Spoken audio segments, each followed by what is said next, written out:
కొట్రా కొట్రా నన్ను.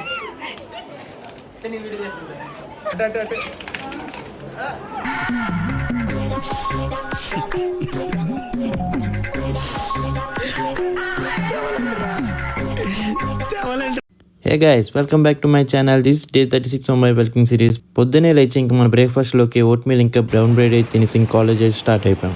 ఇంకా అలా కాలేజ్కి ఎంటర్ అయ్యామో లేదో ఇంకా నాన్ స్టాప్ థియరీ క్లాసెస్ అయితే స్టార్ట్ అయ్యాయి. ఇంకా అలా థియరీ క్లాసులు అయిపోయాక ఇంకా మన వాళ్ళతో లంచ్ అయితే చేయడం మొదలెట్టాం. చెప్పాను కదా ఇంకా నో చీట్ మీల్స్ అని. సో ఇంకా మన లంచ్ని అయితే కాలేజ్లోనే కంప్లీట్ చేసి అండ్ ఇంకా అలా మిగతా క్లాసెస్ కూడా అటెండ్ అయిపోయి ఇంకా ఇంటికి అయితే స్టార్ట్ అయిపోయాం. ఈరోజు మనది chest and arms workouts. So మనం ఫస్ట్ అయితే చెస్ట్కి ఇంక్లైన్ బార్బెల్ ప్రెస్, ఇంకా ఫ్లాట్ డంబుల్ ప్రెస్, ఇంకా లాస్ట్లో కేబుల్ ప్లే కొట్టి ఇంకా చెస్ట్ వర్కౌట్ని అయితే కంప్లీట్ చేసాం. ఇంకా అలాగా బైసెప్కి 2 వేరియేషన్స్, ఇంకా ట్రైసెప్ కూడా 2 వేరియేషన్స్ కొట్టి ఇంకా మన వర్కౌట్ని అయితే కంప్లీట్ చేసి ఇంక ఇంటికి అయితే స్టార్ట్ అయ్యాం. ఇంకా అలా మన ఫైనల్ మీల్ కూడా తినేసి ఇంక డేని అయితే కంప్లీట్ చేసాం.